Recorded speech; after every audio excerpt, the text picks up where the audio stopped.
Tuwing Semana Santa, napapanood natin sa telebisyon ang tungkol sa mga pagdurusang dinanas ni Kristo nang siya ay ipako sa krus.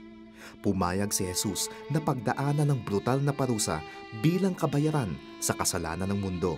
Yung tinatawag na The Passion of the Christ, yung mga nakapanood nun, na ang sabi nila, ang karamihan, ay it is very violent. But if Isaiah will answer you, it's not violent enough.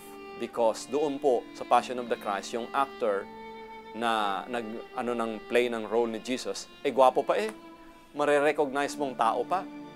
Yung totoo, as in totoo talagang nangyari kay Jesus, hindi mo na mare-recognize na siya ay tao, to say the least. He looked like a monster, jelly-like. Yung ulo daw ni Jesus pop out twice the original size. Hampas todo, grabing tiniis ng ating Panginoon. And it is because of you and me. Para yung condemnation niya, yung punishment sa Kanya, hindi na natin ma-experience when we believe in what the Lord has done already. Ang pagkapako ni Jesus sa krus ang katuparan ng magandang plano ng Panginoon para sa ating buhay.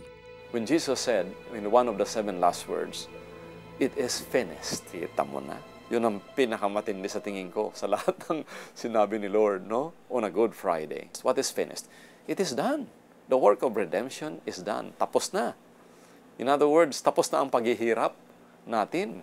Kasi tingnan mo si Jesus, bagamat siya hindi nagkasala. And yet the Word of God says, He became sin.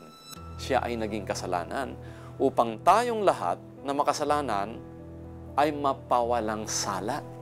Sa panahon ng Semana Santa, alalahanin natin na si Jesus ang pinangtubos sa atin sa gapos ng kasalanan sa ating buhay.